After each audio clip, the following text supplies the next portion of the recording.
TVN ਦੇਖਣ ਵਾਲੇ ਸਮੁੱਚੇ ਦਰਸ਼ਕਾਂ ਨੂੰ ਦਵਿੰਦਰ ਸਿੰਘ ਬੈਨੀਪਾਲ ਵੱਲੋਂ ਪਿਆਰ ਅਤੇ ਸਤਿਕਾਰ ਸਹਿਤ ਸਤਿ ਸ਼੍ਰੀ ਅਕਾਲ। ਦਾ ਬੈਨੀਪਾਲ ਸ਼ੋਅ ਵਿੱਚ ਤੁਹਾਡਾ ਸਭਨਾਂ ਦਾ ਨਿੱਘਾ ਸਵਾਗਤ। ਆਟਾ ਦਾਲ ਸਕੀਮ ਅਧੀਨ ਕਰੋੜਾਂ ਦੇ ਘਪਲੇ ਦਾ ਪਰਦਾਫਾਸ਼। ਐਂਟੀ ਕਰਪਸ਼ਨ ਬਿਊਰੋ ਦੀ ਵੱਡੀ ਕਾਰਵਾਈ, ਆਪ ਵਿਧਾਇਕ ਕੀਤਾ ਗ੍ਰਿਫਤਾਰ। ਭਾਰਤ ਭੂਸ਼ਣ ਆਸ਼ੂ ਇੱਕ ਹੋਰ ਮੁਸੀਬਤ ਵਿੱਚ ਘਿਰਿਆ। ਇੱਕ ਹੋਰ ਨਵੇਂ ਅਤੇ ਵੱਡੇ ਘਪਲੇ ਦਾ ਖੁਲਾਸਾ। ਪੰਜਾਬ 'ਚ ਭਾਜਪਾ ਦਾ ਵੱਡਾ ਦਾ। ਬਹਿਬਲ ਮੋਰਚੇ ਨੇ ਆਪਣੇ ਅਗਲੇ ਪ੍ਰੋਗਰਾਮ ਦਾ ਕੀਤਾ ਐਲਾਨ ਅਤੇ ਮੁੰਬਈ ਪੁਲਿਸ ਗੈਂਗਸਟਰਾਂ ਤੋਂ ਪੁੱਛਗਿੱਛ ਲਈ ਪਹੁੰਚੀ ਪੰਜਾਬ। ਦੋਸਤੋ, ਇਹ ਕੁਝ ਜਾਣਕਾਰੀਆਂ ਵਿਸਥਾਰ ਦੇ ਨਾਲ ਵਿਚਾਰੀਆਂ ਜਾਣਗੀਆਂ। ਇਹਨਾਂ ਤੋਂ ਪਹਿਲਾਂ ਕਿ ਇਹਨਾਂ ਦੇ ਉੱਤੇ ਵਿਸਥਾਰ ਦੇ ਨਾਲ ਗੱਲਬਾਤ ਕੀਤੀ ਜਾਵੇ, ਤੁਹਾਨੂੰ ਸਭਨਾਂ ਨੂੰ ਬੇਨਤੀ ਹੈ ਕਿ ਪਹਿਲਾਂ ਪ੍ਰੋਗਰਾਮ ਦੇਖ ਲੈਣਾ, ਸੁਣ ਲੈਣਾ। ਜੇਕਰ ਚੰਗਾ ਲੱਗਿਆ ਫਿਰ ਲਾਈਕ ਅਤੇ ਸ਼ੇਅਰ ਜ਼ਰੂਰ ਕਰ ਦੇਣਾ। ਦੂਸਰੀ ਬੇਨਤੀ ਇਹ ਕਿ ਜੇਕਰ ਹਾਲੇ ਤੱਕ ਤੁਸੀਂ ਆਪਣੇ ਇਸ ਚੈਨਲ ਨੂੰ ਸਬਸਕ੍ਰਾਈਬ ਨਹੀਂ ਕੀਤਾ ਤਾਂ ਕਿਰਪਾ ਕਰਕੇ ਸਬਸਕ੍ਰਾਈਬ ਕਰਕੇ ਨੋਟੀਫਿਕੇਸ਼ਨ ਵਾਲੀ ਘੰਟੀ ਜ਼ਰੂਰ ਔਨ ਕਰ ਲੈਣੀ। ਤੁਹਾਡੇ ਦਿਲੋਂ ਧੰਨਵਾਦੀ ਹੋਵਾਂਗੇ। ਆਓ ਹੁਣ ਇਹਨਾਂ ਦੇ ਉੱਤੇ ਵਿਸਥਾਰ ਦੇ ਨਾਲ ਗੱਲਬਾਤ ਕਰੀਏ। ਸਭ ਤੋਂ ਪਹਿਲਾਂ ਆਪਾਂ ਜ਼ਿਕਰ ਕਰਦੇ ਹਾਂ ਆਟਾ ਦਾਲ ਸਕੀਮ ਦਾ। ਨੈਸ਼ਨਲ ਫੂਡ ਸਿਕਿਉਰਿਟੀ ਐਕਟ ਬਣਿਆ 2013 ਦੇ ਵਿੱਚ। ਇਸ ਐਕਟ ਦੇ ਤਹਿਤ ਸਰਕਾਰ ਦੇ ਵੱਲੋਂ ਦਰਅਸਲ ਲੋੜਵੰਦ ਲੋਕਾਂ ਨੂੰ ਸਸਤਾ ਅਨਾਜ ਦਿੱਤਾ ਜਾਣਾ ਸੀ। ਉਹਦਾ ਕਾਰਨ ਇਹ ਸੀ ਕਿ ਗਰੀਬ ਭੁੱਖਾ ਨਾ ਸੌਵੇ, ਆਪਣਾ ਢਿੱਡ ਭਰ ਸਕੇ। ਪਰ ਗਰੀਬ ਦੇ ਢਿੱਡ ਤੇ ਗਰੀਬਾਂ ਵਾਲੀ ਸਕੀਮ ਦੇ ਉੱਤੇ ਵੀ ਸਿਆਸੀ ਪਾਰਟੀਆਂ ਨੇ ਸਿਆਸਤ ਕੀਤੀ ਤੇ ਹੋ ਰਹੀ ਹਾਲੇ ਵੀ।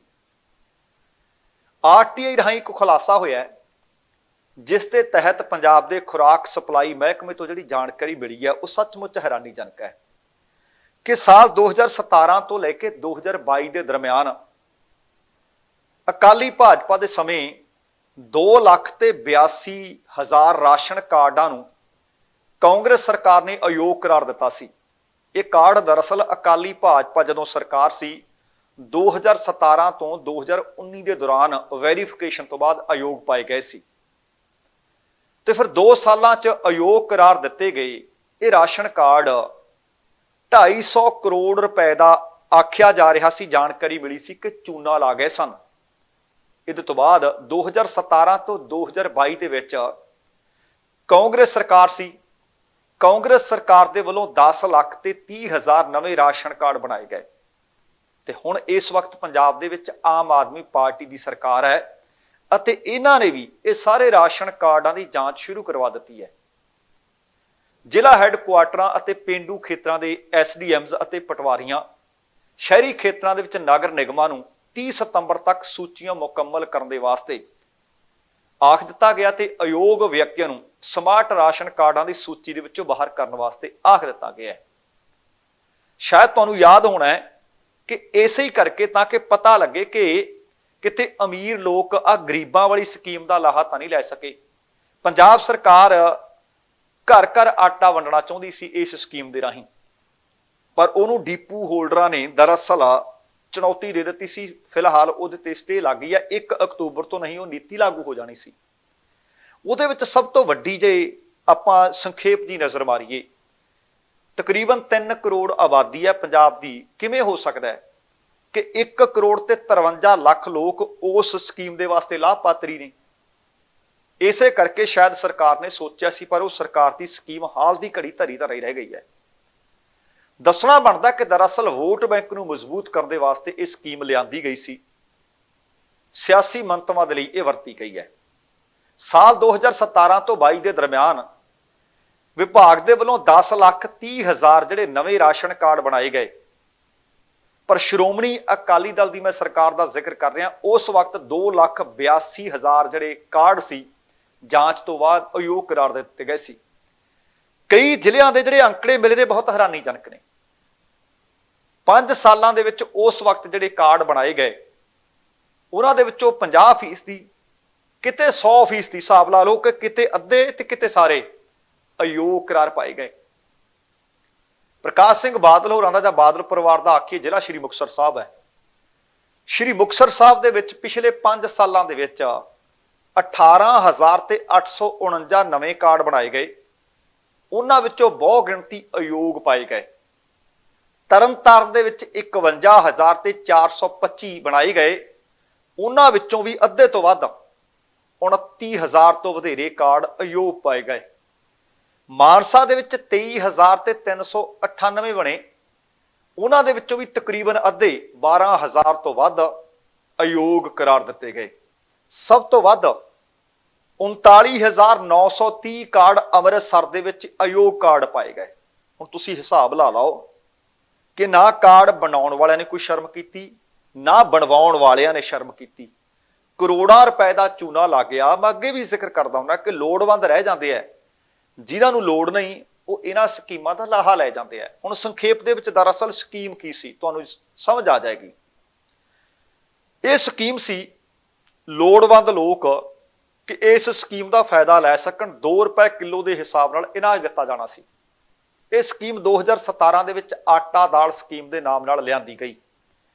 2013 ਦੇ ਵਿੱਚ ਨੈਸ਼ਨਲ ਫੂਡ ਸਿਕਿਉਰਿਟੀ ਐਕਟ ਦੇ ਤਹਿਤ ਇਹਨੂੰ ਘਰੇਲੂ ਰਾਸ਼ਨ ਕਾਰਡ ਦਾ ਨਾਮ ਦਿੱਤਾ ਗਿਆ। ਉਦੋਂ ਤੋਂ ਹੀ ਆਮ ਆਦਮੀ ਪਾਰਟੀ ਦੀ ਸਰਕਾਰ ਜਦੋਂ ਤੋਂ ਆਈ ਹੈ ਇਹਦੀ ਜਾਂਚ ਸ਼ੁਰੂ ਕੀਤੀ, ਪਰ ਹਾਲੇ ਤੱਕ ਅਯੋਗ ਦਿੱਤੇ ਗਏ ਲੋਕਾਂ ਦੇ ਵਿੱਚ ਵੰਡਿਆ ਗਿਆ ਕਰੋੜਾਂ ਰੁਪਏ ਦਾ ਸਰਕਾਰੀ ਅਨਾਜ ਨਾ ਬਰਾਮਦ ਹੋ ਸਕਿਆ, ਨਾ ਹੀ ਕਿਸੇ ਧਿਰ ਦੀ ਇਹਦੇ ਉੱਤੇ ਜ਼ਿੰਮੇਵਾਰੀ ਤੈਅ ਕੀਤੀ ਗਈ ਹੈ। ਅਜੇ ਤੱਕ ਅਯੋਗ ਪਾਏ ਗਏ ਵਿਅਕਤੀਆਂ ਤੋਂ ਵਸੂਲੀ ਕਰਨ ਦੇ ਵਾਸਤੇ ਕੋਈ ਖਾਕਾ ਜਾਂ ਰਣਨੀਤੀ ਵੀ ਤਿਆਰ ਨਹੀਂ ਕੀਤੀ ਗਈ। ਹਾਲਾਂਕਿ ਇਹ ਕੰਮ ਕਾਂਗਰਸ ਸਰਕਾਰ ਦੇ ਵਕਤ ਪਤਾ ਲੱਗ ਗਿਆ ਸੀ ਤੇ ਹੁਣ 6 ਮਹੀਨੇ ਇਸ ਸਰਕਾਰ ਨੂੰ ਵੀ ਹੋ ਚੁੱਕੇ ਨੇ, ਔਰ ਜ਼ਿੰਮੇਵਾਰੀਆਂ ਤੈਅ ਕਰਨੀਆਂ ਪੈਣਗੀਆਂ ਜਿਨ੍ਹਾਂ ਨੇ ਬਣਾਏ ਉਹਨਾਂ ਦੀਆਂ ਵੀ, ਜਿਨ੍ਹਾਂ ਨੇ ਬਣਵਾਏ ਵੋਟਾਂ ਦੇ ਵਾਸਤੇ ਉਹਨਾਂ ਦੀਆਂ ਵੀ। ਹੁਣ ਤੁਸੀਂ ਆਪ ਹਿਸਾਬ ਲਾ ਲਓ ਕਿ ਇਹ ਲੋਕ ਕਿੰਨੇ ਕੁ ਸੁਹਿਰਦ ਨੇ ਪੰਜਾਬ ਵਾਸਤੇ ਤੇ ਪੰਜਾਬ ਦੇ ਖਜ਼ਾਨੇ ਦੇ ਵਾਸਤੇ। ਤੇ ਇਸੇ ਤਰ੍ਹਾਂ ਇੱਕ ਖਬਰ ਹੋਰ ਮਿਲ ਰਹੀ ਹੈ, ਇਹ ਦਿੱਲੀ ਵਾਲੇ ਪਾਸਿਓਂ ਮਿਲ ਰਹੀ ਹੈ। ਐਂਟੀ ਕਰਪਸ਼ਨ ਬਿਊਰੋ, ਜਿਸ ਨੂੰ ACB ਕਿਹਾ ਜਾਂਦਾ ਹੈ, ACB ਨੇ ਆਮ ਆਦਮੀ ਪਾਰਟੀ ਦੇ ਵਿਧਾਇਕ ਨੇ ਓਖਲਾ ਤੋਂ ਅਮਾਨਤ ਉੱਲਾ ਖਾਨ ਉਸ ਨੂੰ ਗ੍ਰਿਫਤਾਰ ਕਰ ਲਿਆ। ਜਾਂਚ ਏਜੰਸੀ ਨੇ ਅਮਾਨਤ ਉੱਲਾ ਖਾਨ ਤੋਂ ਪੁੱਛਗਿੱਛ ਕੀਤੀ ਤੇ ਪੁੱਛਗਿੱਛ ਤੋਂ ਬਾਅਦ ਉਹਨਾਂ ਦੇ ਘਰ ਤੇ 5 ਹੋਰ ਟਿਕਾਣਿਆਂ ਤੇ ਛਾਪੇਮਾਰੀ ਕੀਤੀ ਹੈ। ਜਾਣਕਾਰੀ ਦੇ ਅਨੁਸਾਰ ਵਿਧਾਇਕ ਅਮਾਨਤ ਉੱਲਾ ਖਾਨ ਦੇ ਟਿਕਾਣਿਆਂ ਤੇ ਛਾਪੇਮਾਰੀ ਦੌਰਾਨ ਇੱਕ ਪਿਸਟਲ ਅਤੇ ਕਈ ਲੱਖ ਰੁਪਏ ਬਰਾਮਦ ਹੋਏ ਆ ਤੇ ਪਿਸਟਲ ਦਾ ਜਿਹੜਾ ਕੋਈ ਲਾਇਸੈਂਸ ਵੀ ਨਹੀਂ ਹੈ, ਗੈਰ ਲਾਇਸੈਂਸੀ ਦੱਸਿਆ ਜਾ ਰਿਹਾ ਹੈ। ਜਾਂਚ ਏਜੰਸੀ ਦੀਆਂ ਟੀਮਾਂ ਨੇ ਜਾਮੀਆ, ਓਖਲਾ, ਗਫੂਰ ਨਗਰ ਦੇ ਵਿੱਚ ਛਾਪੇਮਾਰੀਆਂ ਕੀਤੀਆਂ ਤੇ ਦੂਸਰੇ ਪਾਸੇ ਗ੍ਰਿਫਤਾਰੀ ਵੀ ਹੋ ਗਈ ਹੈ, ਪੈਸੇ ਵੀ ਬਰਾਮਦ ਹੋਏ ਨੇ ਅਤੇ ਇੱਕ ਗੈਰ ਲਾਇਸੈਂਸੀ ਪਿਸਟਲ ਵੀ ਬਰਾਮਦ ਹੋਇਆ। ਪਰ ਦੂਸਰੇ ਪਾਸੇ ਇਮਾਨਤ ਉੱਲਾ ਨੇ ਆਖਿਆ ਕਿ ਇਹ ਲੋਕ ਕਹਿੰਦੇ ਆ ਕਿ ਉੱਪਰੋਂ ਦਬਾਅ ਸੀ। CEO ਵਕਫ ਬੋਰਡ ਦੀ ਸ਼ਿਕਾਇਤ ਤੇ ਕਹਿੰਦੇ ਅਜਿਹਾ ਹੋਇਆ, ਕੰਟਰੈਕਟ ਲਈ ਨਹੀਂ, 27 ਸਟਾਫ ਲਈ ਨਿਯੁਕਤੀਆਂ ਹੋਈਆਂ ਸੀ। ਅਮਾਨਤ ਉੱਲਾ ਤੇ ਇਸ ਸੰਬੰਧੀ ਜਿਹੜੀ ਗ੍ਰਿਫਤਾਰੀ ਹੋਈ ਹੈ, ਉਹਨਾਂ ਨੇ ਟਵੀਟ ਕਰਕੇ ਦਾਅਵਾ ਕੀਤਾ ਹੈ ਕਿ ਵਕਫ ਬੋਰਡ ਦਾ ਨਵਾਂ ਦਫ਼ਤਰ ਉਸਾਰਨ ਕਾਰਨ ਉਹਨਾਂ ਨੂੰ ਤਲਬ ਕੀਤਾ ਗਿਆ ਸੀ। ਉਹਨਾਂ ਕਿਹਾ ਕਿ ਮੇਰੇ ਤੋਂ ਪਹਿਲਾਂ 24 ਲੋਕਾਂ ਨੂੰ ਭਰਤੀ ਕੀਤਾ ਗਿਆ, ਸਾਰਿਆਂ ਨੂੰ ਮੈਰਿਟ ਦੇ ਆਧਾਰ ਤੇ ਭਰਤੀ ਕੀਤਾ ਗਿਆ। ਉੱਥੇ ਹੀ ਉਹ ਕਹਿੰਦੇ CEO ਨੇ ਇਹਨਾਂ ਲੋਕਾਂ ਨੂੰ ਭਰਤੀ ਕੀਤਾ ਸੀ, ਰੱਖਿਆ ਸੀ ਤੇ ਉਹਨਾਂ ਨੇ ਇਹਦੀ ਸ਼ਿਕਾਇਤ ਕਰ ਦਿੱਤੀ। ਇਹ 2022 ਦਾ ਰਿਕਾਰਡ ਕਹਿੰਦੇ ਮੰਗ ਰਹੇ ਸੀ, ਮੈਂ ਸਾਰਾ ਰਿਕਾਰਡ ਦੇ ਦਿੱਤਾ। ਰਿਲੀਫ ਕਮੇਟੀ 2020 ਦੇ ਵਿੱਚ ਬਣੀ FIR ਉਹਦੇ ਤੋਂ ਪਹਿਲਾਂ ਕਹਿੰਦੇ ਕਰ ਦਿੱਤੀ ਗਈ। ਕਹਿੰਦੇ ਨਾ ਮੈਂ ਕਿਸੇ ਨੂੰ ਪ੍ਰਭਾਵਿਤ ਕੀਤਾ, ਨਾ ਮੈਂ ਕੇਸ ਨੂੰ ਪ੍ਰਭਾਵਿਤ ਕੀਤਾ, ਨਾ ਮੈਂ ਕੁਝ ਗਲਤ ਕੀਤਾ। ਇਹ ਅਮਾਨਤ ਉੱਲਾ ਖਾਨ ਦਾ ਕਹਿਣਾ ਹੈ। ਉਹ ਕਹਿੰਦੇ ਮੈਂ ਤਾਂ ਸਾਰੇ ਮਾਪਦੰਡਾਂ ਦੀ ਪਾਲਣਾ ਵੀ ਕੀਤੀ ਹੈ। ਉਹ ਕਹਿੰਦੇ ਉਹਨਾਂ ਨੇ ਕੇਵਲ 125 ਸਥਾਈ ਕਰਮਚਾਰੀਆਂ ਦੇ ਵਾਸਤੇ ਪ੍ਰਸਤਾਵ ਜ਼ਰੂਰ ਭੇਜਿਆ ਸੀ, ਪਰ ਉਹ ਮਨਜ਼ੂਰ ਨਹੀਂ ਸੀ ਹੋਇਆ। ਇਹ ਜਿਹੜੀਆਂ ਭਰਤੀਆਂ ਹੋਈਆਂ ਸੀ ਬੋਰਡ ਦੇ ਵਿੱਚ ਯੋਗਤਾ ਦੇ ਆਧਾਰ ਤੇ ਕੀਤੀਆਂ ਗਈਆਂ। ਸਿਰਫ 24 ਵਿਅਕਤੀ ਉਹ ਕਹਿੰਦੇ ਮੈਂ ਦੱਸ ਰਿਹਾ ਕਿ ਭਰਤੀ ਕੀਤੇ ਗਏ ਸੀ, ਸਾਰੇ ਮੈਰਿਟ ਦੇ ਆਧਾਰ ਤੇ ਭਰਤੀ ਕੀਤੇ ਗਏ ਤੇ CEO ਨੇ ਇਹ ਭਰਤੀ ਕੀਤੀ ਸੀ। ਤੇ ਮੇਰੇ ਖਿਲਾਫ ਉਹ ਕਹਿੰਦੇ 23-24 FIR ਦਰਜ ਕੀਤੀਆਂ ਗਈਆਂ ਨੇ। ਕੁਝ ਵੀ ਹੋਵੇ ਮਾਮਲਾ ਜਾਂਚ ਦਾ ਹੈ। ਅਮਾਨਤ ਉੱਲਾ ਖਾਨ ਸਾਹਿਬ ਜੇ ਪਾਕ ਸਾਫ ਹੋਏ ਤਾਂ ਬਾਹਰ ਆ ਜਾਓਗੇ, ਕਿਉਂਕਿ ਅਦਾਲਤ ਨੇ ਤਾਂ ਸਬੂਤ ਮੰਗਣੇ ਆ। ਪਰ ਜਿਹੜਾ ਕਹਿੰਦੇ ਆ ਕਿ ਘਰ ਤੋਂ 24 ਲੱਖ ਰੁਪਈਆ ਬਰਾਮਦ ਹੋਇਆ, ਉਹ ਵੀ ਦੱਸੋ ਕਾਹਦਾ ਸੀ। ਦੂਸਰਾ ਜੇ ਪਿਸਟਲ ਮਿਲਿਆ ਕਿ ਸੱਚਮੁੱਚ ਉਹ ਗੈਰ ਲਾਇਸੈਂਸੀ ਹੈ, ਕੀ ਸੱਚਮੁੱਚ ਘਰ ਦੇ ਵਿੱਚ ਗੈਰ ਲਾਇਸੈਂਸੀ ਪਿਸਤੌਲ ਰੱਖਿਆ ਜਾ ਸਕਦਾ, ਪਿਸਟਲ ਰੱਖਿਆ ਜਾ ਸਕਦਾ ਹੈ। ਇਹਦੀ ਵੀ ਤੁਹਾਨੂੰ ਜਾਣਕਾਰੀ ਦੇਣੀ ਪਏਗੀ ਕਿ ਇਹਦੇ ਪਿੱਛੇ ਕਾਰਨ ਕੀ ਸੀ। ਸੱਚਮੁੱਚ ਆਮ ਆਦਮੀ ਪਾਰਟੀ ਦੂਸਰੇ ਪਾਸੇ ਕਹਿੰਦੀ ਹੈ ਕਿ ਸਾਡੇ ਵਿਧਾਇਕਾਂ ਨੂੰ ਤੰਗ ਕਰਨ ਦੀਆਂ ਕੋਸ਼ਿਸ਼ਾਂ ਨੇ, ਆਮ ਆਦਮੀ ਪਾਰਟੀ ਨਾਲੋਂ ਤੋੜਨ ਦੀਆਂ ਕੋਸ਼ਿਸ਼ਾਂ ਨੇ। ਪਰ ਵੇਖਦੇ ਹਾਂ ਕਿ ਸੱਚਮੁੱਚ ਛਾਪੇਮਾਰੀਆਂ ਈਡੀ ਦੀਆਂ ਵੀ ਹੋ ਰਹੀਆਂ ਨੇ, ਸੀਬੀਆਈ ਦੀਆਂ ਵੀ ਹੋ ਰਹੀਆਂ ਨੇ, ਕਿ ਇਹਨਾਂ ਵਿੱਚੋਂ ਨਿਕਲ ਕੇ ਕੀ ਸਾਹਮਣੇ ਆਉਂਦਾ। ਸੱਚਮੁੱਚ ਇਹ ਇੱਕ ਵੱਡੀ ਖਬਰ ਹੈ ਕਿ ਦਿੱਲੀ ਦੇ ਵਿੱਚ ਇੱਕ ਹੋਰ ਆਪ ਵਿਧਾਇਕ ਗ੍ਰਿਫਤਾਰ ਕਰ ਲਿਆ ਹੈ। ਤੇ ਦੂਸਰੇ ਪਾਸੇ ਪੰਜਾਬ ਦੇ ਵਿੱਚ ਭਾਰਤ ਭੂਸ਼ਣ ਆਸ਼ੂ ਲੱਗਦਾ ਕਿ ਮੁਸੀਬਤਾਂ ਉਹਨਾਂ ਦਾ ਖਿਆਲ ਨਹੀਂ ਛੱਡ ਰਹੀਆਂ। ਪਹਿਲਾਂ ਹੀ ਟੈਂਡਰ ਘੁਟਾਲੇ ਦੇ ਵਿੱਚ ਪਟਿਆਲਾ ਦੀ ਜੇਲ੍ਹ ਦੇ ਵਿੱਚੋਂ ਬੰਦ ਨੇ, ਪਰ ਹੁਣ ਕਾਂਗਰਸੀ ਹਕੂਮਤ ਦੇ ਵਕਤੀ ਟੈਂਡਰ ਅਲਾਟਮੈਂਟ ਘੁਟਾਲੇ 'ਚ ਇੱਕ ਨਵਾਂ ਫਰਜ਼ੀ ਖਰੀਦ ਘੁਟਾਲਾ ਸ਼ਾਮਲ ਹੋ ਗਿਆ ਤੇ ਇਸ ਫਰਜ਼ੀ ਖਰੀਦ ਘੁਟਾਲੇ ਨੂੰ ਲੈ ਕੇ ਵੀ ਭਾਰਤ ਭੂਸ਼ਣ ਆਸ਼ੂ ਮੁਸ਼ਕਲਾਂ ਵਿੱਚ ਘਿਰਦੇ ਜਾਪਦੇ ਆ। ਵਿਜੀਲੈਂਸ ਬਿਊਰੋ ਨੇ ਪਹਿਲਾਂ ਹੀ ਟੈਂਡਰ ਅਲਾਟਮੈਂਟ ਘੁਟਾਲੇ ਦੇ ਵਿੱਚ ਉਹਨਾਂ ਦੇ ਖਿਲਾਫ ਮੁਕੱਦਮਾ ਦਰਜ ਕੀਤਾ ਹੋਇਆ। ਅਸਲ ਦੇ ਵਿੱਚ ਕਾਂਗਰਸ ਹਕੂਮਤ ਦੇ ਦੌਰਾਨ ਪੰਜਾਬ ਦੇ ਵਿੱਚ ਝੋਨੇ ਦੀ ਪੈਦਾਵਾਰ ਅਤੇ ਜਿੰਨੀ ਖਰੀਦ ਹੁੰਦੀ ਰਹੀ ਉਹਦੇ ਵਿੱਚ ਬਹੁਤ ਵੱਡਾ ਫਰਕ ਸਾਹਮਣੇ ਆਇਆ ਹੈ, ਜਿਸ ਵਿੱਚ ਨਵੇਂ ਕੱਪੜੇ ਦਾ ਧੂੰਆਂ ਉੱਠਦਾ ਨਜ਼ਰ ਆ ਰਿਹਾ ਹੈ। ਬੀਤੇ ਦਿਨੀ ਟੈਂਡਰ ਘੁਟਾਲੇ ਦੇ ਵਿੱਚ ਵਿਜੀਲੈਂਸ ਨੇ ਕ੍ਰਿਸ਼ਨ ਲਾਲ ਧੋਤੀਵਾਲਾ ਨੂੰ ਗ੍ਰਿਫਤਾਰ ਕੀਤਾ ਸੀ। ਵਿਜੀਲੈਂਸ ਦੇ ਅਧਿਕਾਰੀ ਦੱਸਦੇ ਆ ਕਿ ਧੋਤੀਵਾਲਾ ਦੀ ਗ੍ਰਿਫਤਾਰੀ ਦੇ ਨਾਲ ਝੋਨੇ ਦੀ ਖਰੀਦ ਦੇ ਵਿੱਚ ਘਪਲਾ ਹੋਣ ਦੀ ਗੱਲ ਉੱਭਰ ਕੇ ਸਾਹਮਣੇ ਆਈ ਹੈ। ਦੱਸਣਾ ਬਣਦਾ ਹੈ ਕਿ ਕੇਂਦਰ ਸਰਕਾਰ ਵੀ ਪਹਿਲਾਂ ਇਹ ਮੁੱਦਾ ਉਠਾਉਂਦੀ ਰਹੀ ਹੈ ਕਿ ਪੰਜਾਬ ਦੇ ਵਿੱਚ ਝੋਨੇ ਦੀ ਪੈਦਾਵਾਰ ਘੱਟ ਹੁੰਦੀ ਹੈ ਪਰ ਖਰੀਦ ਵੱਧ ਹੁੰਦੀ ਹੈ। ਕੇਂਦਰ ਸਰਕਾਰ ਦੇ ਵੱਲੋਂ ਇਹ ਸ਼ੱਕ ਜ਼ਾਹਰ ਕੀਤਾ ਜਾਂਦਾ ਰਿਹਾ ਹੈ। ਪੰਜਾਬ ਵੱਲੋਂ ਝੋਨੇ ਦੀ ਖਰੀਦ ਲਈ ਰੱਖੇ ਟੀਚਿਆਂ ਵਿੱਚ ਵੀ ਕਟੌਤੀ ਫਿਰ ਕੇਂਦਰ ਸਰਕਾਰ ਨੇ ਕਰ ਦਿੱਤੀ ਸੀ। ਵਿਜੀਲੈਂਸ ਦੀ ਜਾਂਚ ਵਿੱਚ ਹੁਣ ਤੱਕ ਜੋ ਸਾਹਮਣੇ ਆਇਆ ਹੈ ਕਿ ਦੂਸਰੇ ਸੂਬਿਆਂ ਦੇ ਵਿੱਚੋਂ, ਕਿਉਂਕਿ ਉੱਥੇ ਐਮਐਸਪੀ ਨਹੀਂ ਦਿੱਤੀ ਜਾਂਦੀ, 1100 ਜਾਂ 1200 ਰੁਪਏ ਪ੍ਰਤੀ ਕੁਇੰਟਲ ਦੇ ਹਿਸਾਬ ਨਾਲ ਉੱਥੋਂ ਝੋਨਾ ਖਰੀਦਿਆ ਜਾਂਦਾ, ਗੱਡੀਆਂ 'ਚ ਲੋਡ ਕਰਕੇ ਪੰਜਾਬ ਲਿਆਂਦਾ ਜਾਂਦਾ ਅਤੇ ਪੰਜਾਬ ਦੀਆਂ ਮੰਡੀਆਂ ਦੇ ਵਿੱਚ ਸਰਕਾਰੀ ਭਾਅ ਦੇ ਉੱਤੇ, ਭਾਵ ਐਮਐਸਪੀ ਤੇ ਫਿਰ ਵੇਚਿਆ ਜਾਂਦਾ। ਤੇ ਪ੍ਰਤੀ ਕੁਇੰਟਲ, ਜਿਹਾ ਪ੍ਰਤੀ ਕੁਇੰਟਲ ਦੇ ਪਿੱਛੇ 600 ਤੋਂ ਲੈ ਕੇ 700 ਰੁਪਏ ਵੱਧ ਕਮਾ ਲਏ ਜਾਂਦੇ। ਹੁਣ ਉਹ ਜਾਂਦੇ ਕਿਹਦੀ ਜੇਬ 'ਚ ਸੀ, ਇਹਦੀ ਜਾਂਚ ਚੱਲ ਰਹੀ ਹੈ। ਇੱਕ ਵਿਜੀਲੈਂਸ ਅਧਿਕਾਰੀ ਨੇ ਦੱਸਿਆ ਕਿ ਇਸ ਖਰੀਦ ਤੇ ਪਰਦਾ ਪਾਉਣ ਲਈ ਫਰਜ਼ੀ ਰਿਕਾਰਡ ਵੀ ਤਿਆਰ ਕੀਤਾ ਜਾਂਦਾ ਸੀ ਅਤੇ ਬਾਹਰੋਂ ਲਿਆਂਦਾ ਝੋਨਾ ਸਥਾਨਕ ਕਿਸਾਨਾਂ ਤੋਂ ਖਰੀਦਿਆ ਦਿਖਾਇਆ ਜਾਂਦਾ ਸੀ ਅਤੇ ਸਾਰੀ ਬੋਗਸ ਬਿਲਿੰਗ ਦਾ ਜਿਹੜਾ ਧੂੰਆਂ ਨਿਕਲ ਕੇ ਸਾਹਮਣੇ ਆ ਰਿਹਾ ਹੈ, ਉਹ ਪਤਾ ਲੱਗ ਰਿਹਾ ਹੈ ਕਿ ਕ੍ਰਿਸ਼ਨ ਲਾਲ ਧੋਤੀਵਾਲਾ ਦਾ ਜਿਹੜਾ ਸ਼ੈਲਰ ਹੈ, ਇਹ ਸਾਰਾ ਕੁਝ ਉੱਥੇ ਤਿਆਰ ਕੀਤਾ ਜਾਂਦਾ ਸੀ। ਇਹ ਵੀ ਜਾਣਕਾਰੀ ਮਿਲੀ ਹੈ ਕਿ ਹੁਣ ਤੱਕ ਦੀ ਜਾਂਚ ਵਿੱਚ ਇਹ ਸਾਹਮਣੇ ਆਇਆ ਹੈ ਕਿ ਮੁੱਲਾਪੁਰ ਦਾਖਾ ਦੇ ਵਿੱਚ ਆੜ੍ਹਤੀ ਕ੍ਰਿਸ਼ਨ ਲਾਲ ਧੋਤੀਵਾਲਾ ਦੀ ਮਾਲਕੀ ਵਾਲੇ ਸ਼ੈਲਰ ਦੇ ਵਿੱਚ ਇਹ ਅਨਾਜ ਭੰਡਾਰ ਕਰ ਦਿੱਤਾ ਜਾਂਦਾ ਸੀ। ਦੂਸਰੇ ਸੂਬਿਆਂ ਤੋਂ ਸਸਤਾ ਅਨਾਜ ਘੱਟ ਰੇਟਾਂ ਤੇ ਖਰੀਦਿਆ ਜਾਂਦਾ ਸੀ, ਪੰਜਾਬ ਦੀਆਂ ਮੰਡੀਆਂ ਵਿੱਚ ਐਮਐਸਪੀ ਤੇ ਵੇਚਿਆ ਜਾਂਦਾ ਸੀ। ਵਿਜੀਲੈਂਸ ਬਿਊਰੋ ਹੁਣ ਭਾਰਤ ਭੂਸ਼ਣ ਆਸ਼ੂ ਅਤੇ ਬਰਖਾਸਤ ਡਿਪਟੀ ਡਾਇਰੈਕਟਰ ਰਾਕੇਸ਼ ਸਿੰਗਲਾ ਦੀ ਭੂਮਿਕਾ ਦੇ ਬਾਰੇ ਇਸ ਮਸਲੇ ਦੇ ਵਿੱਚ ਜਾਂਚ ਆਰੰਭ ਕਰ ਰਹੀ ਹੈ। ਜਾਣਕਾਰੀ ਦੇ ਅਨੁਸਾਰ ਸਾਲ 2020-21 ਦੇ ਵਿੱਚ ਪੰਜਾਬ ਦੇ ਵਿੱਚ 164 ਲੱਖ ਮੀਟ੍ਰਿਕ ਟਨ ਝੋਨੇ ਦੀ ਪੈਦਾਵਾਰ ਹੋਈ। ਹੁਣ ਆਹ ਆંકੜਾ ਧਿਆਨ ਦੇਣ ਵਾਲਾ ਹੈ ਕਿ 2021 ਦੇ ਵਿੱਚ 164 ਲੱਖ ਮੀਟ੍ਰਿਕ ਟਨ ਝੋਨੇ ਦੀ ਪੈਦਾਵਾਰ ਹੋਈ ਹੈ। ਉਹਦੇ ਵਿੱਚੋਂ ਕੁਝ ਲੋਕ ਘਰੇ ਵੀ ਰੱਖ ਲੈਂਦੇ ਆ, ਪਰ 164 ਲੱਖ ਮੀਟ੍ਰਿਕ ਟਨ ਪੈਦਾਵਾਰ ਦੇ ਨਾਲੋਂ ਉਸੇ ਵਰੇ 'ਚ ਖਰੀਦ ਹੁੰਦੀ ਹੈ 2 ਲੱਖ ਮੀਟ੍ਰਿਕ ਟਨ। ਤੁਸੀਂ ਹਿਸਾਬ ਲਾ ਲਓ ਕਿ ਪੈਦਾਵਾਰ ਨਾਲੋਂ ਖਰੀਦ ਵੱਧ ਹੋਈ। ਜੇ ਉਹਦੇ ਤੋਂ ਪਹਿਲਾਂ ਇੱਕ ਸਾਲ ਪਿੱਛੇ ਜਾਈਏ 19-20 ਦੇ ਵਿੱਚ ਪੰਜਾਬ ਦੇ ਵਿੱਚ 152 ਲੱਖ ਮੀਟ੍ਰਿਕ ਟਨ ਝੋਨੇ ਦੀ ਪੈਦਾਵਾਰ ਹੋਈ, ਖਰੀਦ ਹੋਈ 163.82 ਲੱਖ ਮੀਟ੍ਰਿਕ ਟਨ। ਇਹ ਤੋਂ ਇੱਕ ਸਾਲ ਹੋਰ ਪਿੱਛੇ ਚੱਲਦੇ ਆ 2018-19 ਦੇ ਵਿੱਚ ਪੰਜਾਬ 'ਚ ਪੈਦਾਵਾਰ ਹੁੰਦੀ ਹੈ 169 ਲੱਖ ਮੀਟ੍ਰਿਕ ਟਨ ਤੇ ਝੋਨੇ ਦੀ ਖਰੀਦ ਹੁੰਦੀ ਹੈ 169.16 ਲੱਖ ਮੀਟ੍ਰਿਕ ਟਨ। ਭਾਵ ਹਰ ਸਾਲ ਜਿੰਨੀ ਪੈਦਾਵਾਰ ਹੁੰਦੀ ਸੀ ਖਰੀਦ ਉਹਦੇ ਨਾਲੋਂ ਵੱਧ ਹੁੰਦੀ ਰਹੀ। ਹੁਣ ਵਿਜੀਲੈਂਸ ਬਿਊਰੋ ਨੇ ਇਸ ਮਾਮਲੇ ਦੀ ਜਾਂਚ ਆਰੰਭ ਦਿੱਤੀ ਹੈ ਕਿ ਪੈਦਾਵਾਰ ਨਾਲੋਂ ਵਾਧੂ ਝੋਨਾ ਕੌਣ ਲਿਆਉਂਦਾ ਰਿਹਾ, ਕਿੱਥੋਂ ਆਉਂਦਾ ਰਿਹਾ, ਕੌਣ ਵੇਚਦਾ ਰਿਹਾ ਤੇ ਜਿਹੜਾ ਮੁਨਾਫਾ ਹੁੰਦਾ ਸੀ ਇਹ ਕਿਹਦੀ ਜੇਬ 'ਚ ਜਾਂਦਾ ਰਿਹਾ। ਤੇ ਹੁਣ ਜਾਂਚ ਪੜਤਾਲ ਭਾਰਤ ਭੂਸ਼ਣ ਆਸ਼ੂ ਦੇ ਚੁਗਰਦੇ ਫਿਰ ਘੁੰਮਣ ਲੱਗੀ ਹੈ।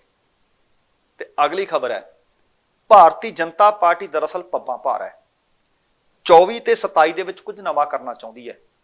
ਇਹ ਵੀ ਪਤਾ ਲੱਗਿਆ ਹੈ ਕਿ ਆਪਰੇਸ਼ਨ ਲੋਟਸ ਦਾ ਰੌਲਾ ਤਾਂ ਪੈ ਰਿਹਾ ਹੈ ਕਿ ਆਮ ਆਦਮੀ ਪਾਰਟੀ ਦੇ ਕੁਝ ਵਿਧਾਇਕਾਂ ਨੂੰ ਖਰੀਦਿਆ ਜਾ ਰਿਹਾ ਸੀ। ਉਹ ਖਰੀਦਿਆ ਜਾ ਰਿਹਾ ਸੀ ਜਾਂ ਨਹੀਂ, ਇਹ ਤਾਂ ਜਾਂਚ ਚੱਲ ਰਹੀ ਹੈ।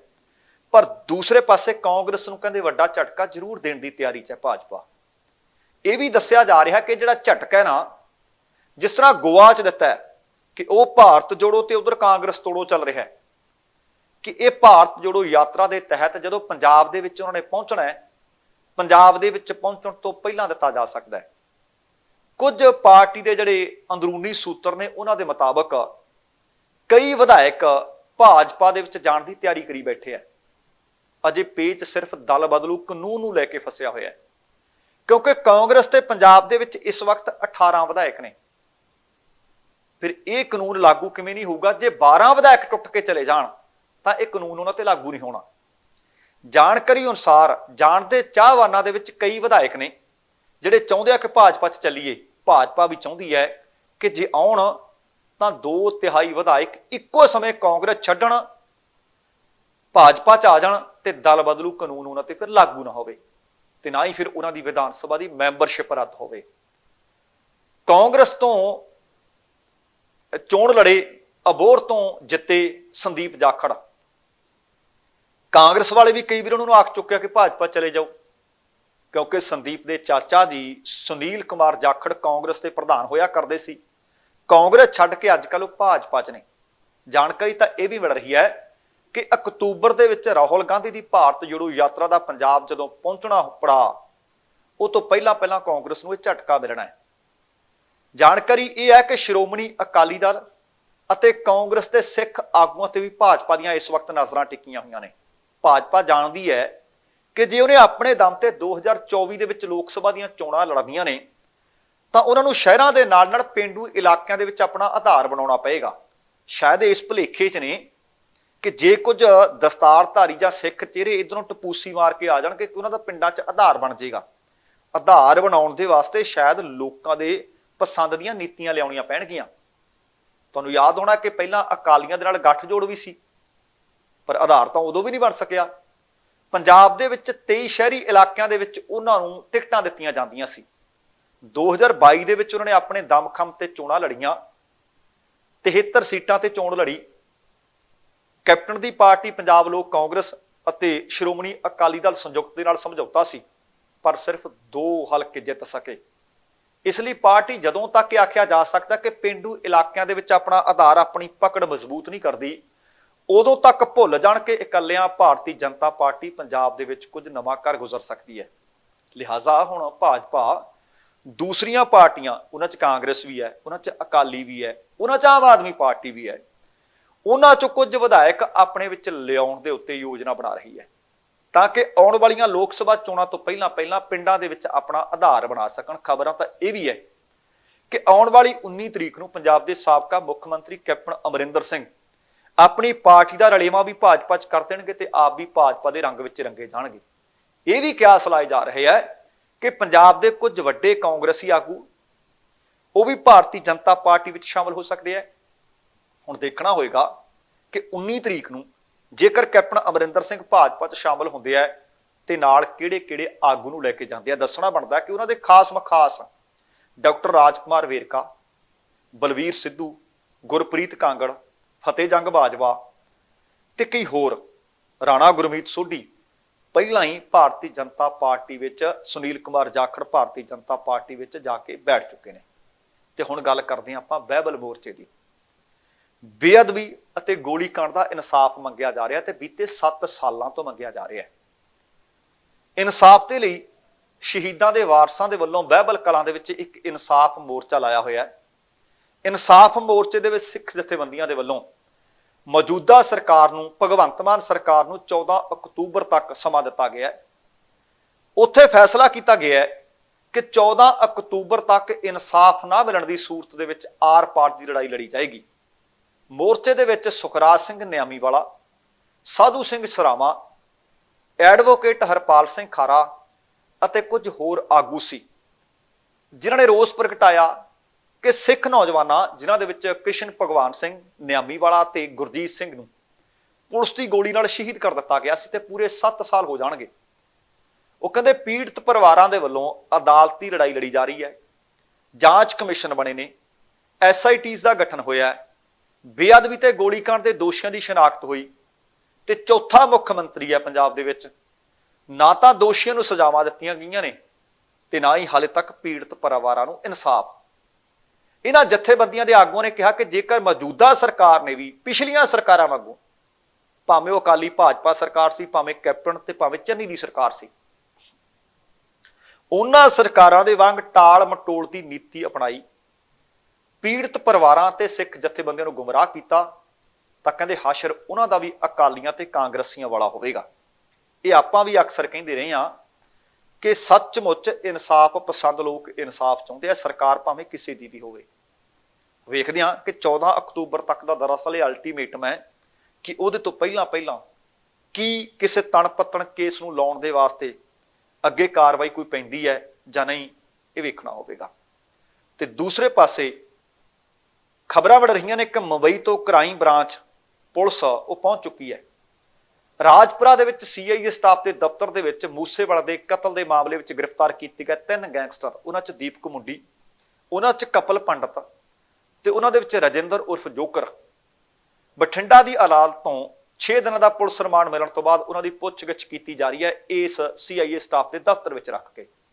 ਉੱਥੇ ਹੀ ਜਾਣਕਾਰੀ ਮਿਲੀ ਕਿ ਕੱਲ ਇਸ ਕਤਲकांड ਦੇ ਨਾਲ ਸੰਬੰਧਿਤ ਗ੍ਰਿਫਤਾਰ ਕੀਤੇ ਗਏ 2 ਹੋਰ ਗੈਂਗਸਟਰ, ਜਿਨ੍ਹਾਂ ਵਿੱਚ ਮਨਪ੍ਰੀਤ ਰਈਆ ਅਤੇ ਮਨਦੀਪ ਤੂਫਾਨ, ਉਹਨਾਂ ਨੂੰ ਵੀ ਪੁੱਛਗਿੱਛ ਲਈ CIA ਸਟਾਫ ਰਾਜਪੁਰਾ ਹੀ ਲਿਆਂਦਾ ਗਿਆ ਸੀ। ਰਾਤ ਭਰ ਤੋਂ ਹੀ ਖਬਰਾਂ ਸੀ ਕਿ ਅਦਾਕਾਰ ਸਲਮਾਨ ਖਾਨ ਦਾ ਕਤਲ ਕਰਨ ਲਈ ਕੀਤੀ ਜਾ ਰਹੀ ਰੇਕੀ ਦੇ ਮਾਮਲੇ ਦੇ ਵਿੱਚ ਗੈਂਗਸਟਰ ਕਪਲ ਪੰਡਤ ਅਤੇ ਉਹਦੇ ਹੋਰਨਾਂ ਸਾਥੀਆਂ ਤੋਂ ਪੁੱਛਗਿੱਛ ਕਰਨ ਦੇ ਵਾਸਤੇ ਮੁੰਬਈ ਕ੍ਰਾਈਮ ਬ੍ਰਾਂਚ ਤੋਂ ਪੁਲਿਸ ਦੀ ਟੀਮ CIA ਦਫ਼ਤਰ ਰਾਜਪੁਰਾ ਪਹੁੰਚੀ ਹੋਈ ਹੈ, ਜਿਸ ਤੇ ਚੱਲਦਿਆਂ ਦੇਰ ਰਾਤ ਤੋਂ ਹੀ ਪੰਜਾਬ ਪੁਲਿਸ ਦੇ ਸੀਨੀਅਰ ਅਧਿਕਾਰੀਆਂ ਦਾ ਉੱਥੇ ਆਉਣਾ ਜਾਣਾ ਲਗਾਤਾਰ ਜਾਰੀ ਰਿਹਾ। ਕਿਸੇ ਵੀ ਆਮ ਵਿਅਕਤੀ ਨੂੰ ਉਸ ਕਿਲੇ ਦੇ ਨੇੜੇ ਤੇੜੇ ਘੁੰਮਣ ਨਹੀਂ ਸੀ ਦਿੱਤਾ ਜਾ ਰਿਹਾ। ਹਰ ਪਾਸੇ ਪੁਲਿਸ ਦਾ ਸਖਤ ਪਹਿਰਾ ਕੀਤਾ ਹੋਇਆ ਸੀ। ਜਾਣਕਾਰੀ ਦੇ ਅਨੁਸਾਰ ਗੈਂਗਸਟਰ ਲਾਰੈਂਸ ਬਿਸ਼ਨੋਈ ਗੈਂਗ ਦੇ ਗੈਂਗਸਟਰਾਂ, ਇਹਨਾਂ 'ਚ ਕਪਲ ਪੰਡਤ ਤੇ ਜਿਹੜੇ ਹੋਰ ਸਾਥੀ ਨੇ, ਉਹਨਾਂ ਤੋਂ ਪੁੱਛਗਿੱਛ ਕਰਨੀ ਚਾਹੁੰਦੀ ਹੈ ਦਰਅਸਲ ਮੁੰਬਈ ਦੀ ਕ੍ਰਾਈਮ ਬ੍ਰਾਂਚ ਪੁਲਿਸ ਕਿ ਸਲਮਾਨ ਖਾਨ ਦੀ ਰੇਕੀ ਕਰਵਾਈ ਗਈ ਸੀ, ਕਿਉਂਕਿ ਕਪਲ ਪੰਡਤ ਨੇ ਪੁੱਛਗਿੱਛ ਦੇ ਦੌਰਾਨ ਇਹ ਮੰਨਿਆ ਕਿ ਉਹਨਾਂ ਨੇ ਸਲਮਾਨ ਖਾਨ ਦੀ ਰੇਕੀ ਕਰਨ ਦੇ ਲਈ ਕਈ ਦਿਨ ਮੁੰਬਈ ਦੇ ਵਿੱਚ ਬਿਤਾਏ ਸੀ। ਸਲਮਾਨ ਖਾਨ ਦੇ ਸੁਰੱਖਿਆ ਕਰਮੀਆਂ ਨੂੰ ਮਹਿੰਗੇ ਭਾਅ ਦੀ ਸ਼ਰਾਬ ਪਿਲਾਈ ਸੀ। ਇਹ ਪੁੱਛਗਿੱਛ ਕੀਤੀ ਸੀ ਕਿ ਸਲਮਾਨ ਖਾਨ ਕਿੱਥੇ ਜਾਂਦਾ ਹੈ, ਆਪਣੇ ਫਾਰਮ ਹਾਊਸ ਤੇ ਕਿੰਨੇ ਦਿਨ ਬਿਤਾਉਂਦਾ ਹੈ। ਹੁਣ ਇਹ ਵੀ ਪਤਾ ਲੱਗਿਆ ਕਿ ਮੁੰਬਈ ਕ੍ਰਾਈਮ ਬ੍ਰਾਂਚ ਕਪਲ ਪੰਡਤ ਤੇ ਦੂਸਰੇ ਗੈਂਗਸਟਰਾਂ ਨੂੰ ਮਾਨਸਾ ਅਦਾਲਤ ਵਿੱਚ ਪੇਸ਼ ਕਰਵਾਉਣ ਤੋਂ ਬਾਅਦ ਟ੍ਰਾਂਜ਼ਿਟ ਵਾਰੰਟ ਰਾਹੀਂ ਪੁੱਛਗਿੱਛ ਵਾਸਤੇ ਮੁੰਬਈ ਵੀ ਲਿਜਾ ਸਕਦੀ ਹੈ। ਗੈਂਗਸਟਰ ਕਪਲ ਪੰਡਤ ਨੇ ਪੁੱਛਗਿੱਛ ਦੌਰਾਨ ਦੱਸਿਆ ਸੀ ਕਿ ਸਲਮਾਨ ਖਾਨ ਨੂੰ ਮਾਰਨ ਲਈ ਲਾਰੈਂਸ ਨੇ ਇੱਕ ਯੋਜਨਾ ਉਲੀਕੀ ਸੀ। ਉਹਨੇ ਦੱਸਿਆ ਕਿ ਸਲਮਾਨ ਨੂੰ ਮਾਰਨ ਲਈ 4 ਮਹੀਨਿਆਂ ਤੋਂ ਪਲੈਨਿੰਗ ਚੱਲ ਰਹੀ ਸੀ। ਇਹ ਸਾਰੀ ਪਲੈਨਿੰਗ ਸਲਮਾਨ ਦੇ ਪਨਵੇਲ ਫਾਰਮ ਹਾਊਸ ਦੇ ਆਲੇ ਦੁਆਲੇ ਰਹਿ ਕੇ ਕੀਤੀ ਗਈ ਸੀ। ਗੈਂਗਸਟਰਾਂ ਦੇ ਵੱਲੋਂ ਉਹਨਾਂ ਦੱਸਿਆ ਸੀ ਕਿ ਸਾਰਾ ਚਾਰਟ ਵੀ ਤਿਆਰ ਕਰ ਲਿਆ ਗਿਆ ਸੀ ਕਿ ਸਲਮਾਨ ਖਾਨ ਨੂੰ ਕਿਸ ਹਥਿਆਰ ਨਾਲ ਮਾਰਿਆ ਜਾਏਗਾ। ਹੈਰਾਨੀ ਦੀ ਗੱਲ ਇਹ ਹੈ ਕਿ ਗੈਂਗਸਟਰਾਂ ਵੱਲੋਂ ਆਪਣੀ ਸਾਜ਼ਿਸ਼ ਨੂੰ ਅੰਜਾਮ ਦੇਣ ਦੇ ਵਾਸਤੇ ਸਲਮਾਨ ਖਾਨ ਦੇ ਗਾਰਡਾਂ ਨਾਲ ਦੋਸਤੀ ਤੱਕ ਕਰ ਲਈ ਗਈ ਸੀ। ਇਹ ਪੁੱਛਗਿੱਛ ਵਿੱਚ ਉਹਨੇ ਦੱਸਿਆ। ਕਪਲ ਪੰਡਤ ਨੇ ਇਹ ਵੀ ਦੱਸਿਆ ਸੀ ਕਿ ਉਹਨੇ ਖੁਦ 3 ਲੋਕਾਂ ਨਾਲ ਮਿਲ ਕੇ ਸਲਮਾਨ ਦੇ ਬੰਗਲੇ ਦੀ ਰੇਕੀ ਕੀਤੀ ਸੀ। ਖੁਲਾਸਾ ਹੋਇਆ ਹੈ ਕਿ ਸਾਰੇ ਗੈਂਗਸਟਰ ਫਾਰਮ ਹਾਊਸ ਦੇ ਕੋਲ ਇੱਕ ਕਿਰਾਏ ਤੇ ਕਮਰਾ ਲੈ ਕੇ ਰਹਿੰਦੇ ਵੀ ਰਹੇ। ਹੁਣ ਪੁਲਿਸ ਨੇ ਗੈਂਗਸਟਰਾਂ ਦੀ ਵੱਡੀ ਸਾਜ਼ਿਸ਼ ਨੂੰ ਨਾਕਾਮ ਕਰਦੇ ਹੋਏ ਉਹਨਾਂ ਸਾਰਿਆਂ ਦੇ ਉੱਪਰ ਸ਼ਿਕੰਜਾ ਕੱਸ ਲਿਆ। ਇਹਦੇ ਨਾਲ ਹੀ ਮੁੰਬਈ ਪੁਲਿਸ ਦੀ ਕ੍ਰਾਈਮ ਬ੍ਰਾਂਚ ਟੀਮ ਕਪਲ ਪੰਡਤ ਸਮੇਤ ਜੇਲ੍ਹਾਂ ਦੇ ਵਿੱਚ ਕਈ ਬੰਦ ਹੋਰ ਜਿਹੜੇ ਗੈਂਗਸਟਰ ਨੇ ਉਹਨਾਂ ਤੋਂ ਪੁੱਛਗਿੱਛ ਕਰ ਸਕਦੀ ਹੈ। ਇਸੇ ਕਰਕੇ ਜਾਣਕਾਰੀ ਮਿਲੀ ਹੈ ਕਿ ਖਰੜ ਕ੍ਰਾਈਮ ਬ੍ਰਾਂਚ ਜਲਦ ਹੀ ਗੈਂਗਸਟਰ ਲਾਰੈਂਸ ਬਿਸ਼ਨੋਈ, ਉਹਦੇ ਨਾਲ ਸੰਬੰਧਿਤ ਨੇ ਸੰਪਤ ਨਹਿਰਾ ਅਤੇ ਕਾਲੀ ਸ਼ੂਟਰ, ਉਹਨਾਂ ਨੂੰ ਵੀ ਪ੍ਰੋਡਕਸ਼ਨ ਵਾਰੰਟ ਤੇ ਲਿਆ ਸਕਦੀ ਹੈ ਤੇ ਉਹਨਾਂ ਤੋਂ ਪੁੱਛਗਿੱਛ ਕੀਤੀ ਜਾ ਸਕਦੀ ਹੈ। ਦਰਅਸਲ ਮੋਹਾਲੀ 'ਚ ਕਲੱਬ ਤੇ ਫਾਇਰਿੰਗ ਕਰਕੇ ਫਿਰੌਤੀ ਮੰਗਣ ਦਾ ਮਾਮਲਾ ਸਾਹਮਣੇ ਆਇਆ ਹੈ। ਪੁਲਿਸ ਨੇ ਦੋਵਾਂ ਨੂੰ ਅਦਾਲਤ ਦੇ ਵਿੱਚ ਪੇਸ਼ ਕਰਕੇ ਰਿਮਾਂਡ ਦੀ ਮੰਗ ਕੀਤੀ ਹੈ। ਸੋ ਹੁਣ ਵੇਖਦੇ ਹਾਂ ਕਿ ਕੀ ਮੁੰਬਈ ਪੁਲਿਸ ਨੂੰ ਛੇਤੀ ਇਹਨਾਂ ਦਾ ਟ੍ਰਾਂਜ਼ਿਟ ਰਿਮਾਂਡ ਮਿਲਦਾ ਹੈ, ਕਿਉਂਕਿ ਮਸਲਾ ਉਹ ਵੀ ਵੱਡਾ ਹੈ ਕਿ ਸਲਮਾਨ ਖਾਨ ਦੀ ਰੇਕੀ ਕੀਤੀ। ਲਾਰੈਂਸ ਬਿਸ਼ਨੋਈ ਨੇ ਵੀ ਪੁੱਛਗਿੱਛ ਦੌਰਾਨ ਮੰਨਿਆ ਸੀ ਕਿ ਉਹਨਾਂ ਦਾ ਜਿਹੜਾ ਭਾਈਚਾਰਾ ਹੈ ਉਹ ਹਿਰਨ ਨੂੰ ਬਹੁਤ ਪੂਜਦਾ ਹੈ। ਉਹਨੇ ਕਾਲਾ ਹਿਰਨ ਮਾਰਿਆ ਸੀ, ਇਸ ਕਰਕੇ ਜੇ ਉਹਨੇ ਕਾਲਾ ਹਿਰਨ ਮਾਰਿਆ ਤੇ ਅਸੀਂ ਸਲਮਾਨ ਖਾਨ ਨੂੰ ਮਾਰਨਾ ਚਾਹੁੰਦੇ ਹਾਂ। ਹੁਣ ਵੇਖਣਾ ਹੋਏਗਾ ਕਿ ਕੀ ਉਹਨਾਂ ਨੂੰ ਟ੍ਰਾਂਜ਼ਿਟ ਰਿਮਾਂਡ ਮਿਲਦਾ ਹੈ, ਕਦੋਂ ਮਿਲਦਾ ਹੈ, ਪੁੱਛਗਿੱਛ ਵਿੱਚ ਹੋਰ ਕਿਹੜੇ-ਕਿਹੜੇ ਖੁਲਾਸੇ ਹੁੰਦੇ ਨੇ। ਸੋ ਦੋਸਤੋ, ਕੁੱਲ ਮਿਲਾ ਕੇ ਇਹ ਸੀ ਆਪਣਾ ਅੱਜ ਦਾ ਪ੍ਰੋਗਰਾਮ। ਉਮੀਦ ਕਰ ਰਹੇ ਹਾਂ ਤੁਹਾਨੂੰ ਚੰਗਾ ਲੱਗਿਆ ਹੋਵੇਗਾ। ਜੇਕਰ ਪ੍ਰੋਗਰਾਮ ਚੰਗਾ ਲੱਗਿਆ ਹੈ ਤਾਂ ਕਿਰਪਾ ਕਰਕੇ ਲਾਈਕ ਅਤੇ ਸ਼ੇਅਰ ਜ਼ਰੂਰ ਕਰ ਦੇਣਾ। ਜੇਕਰ ਹਾਲੇ ਤੱਕ ਤੁਸੀਂ ਆਪਣੇ ਇਸ ਚੈਨਲ ਨੂੰ ਸਬਸਕ੍ਰਾਈਬ ਨਹੀਂ ਕੀਤਾ ਤਾਂ ਕਿਰਪਾ ਕਰਕੇ ਸਬਸਕ੍ਰਾਈਬ ਕਰਕੇ ਨੋਟੀਫਿਕੇਸ਼ਨ ਵਾਲੀ ਘੰਟੀ ਜ਼ਰੂਰ ਔਨ ਕਰ ਲੈਣੀ। ਤੁਹਾਡੇ ਦਿਲੋਂ ਧੰਨਵਾਦੀ ਹੋਵਾਂਗੇ। ਹੁਣ ਸਮਾਂ ਸਮਾਪਤ ਹੈ। ਜਾਣ ਤੋਂ ਪਹਿਲਾਂ ਕਹਾਂਗਾ, ਜ਼ਿੰਦਗੀ ਜਿੰਦਾਦਲੀ ਦਾ ਨਾਮ ਹੈ। ਦਵਿੰਦਰ ਸਿੰਘ ਬੈਨੀਪਾਲ ਨੂੰ ਆਗਿਆ ਦਿਓ। ਸਤਿ ਸ਼੍ਰੀ ਅਕਾਲ ਤੇ ਰੱਬ ਰਾਖਾ।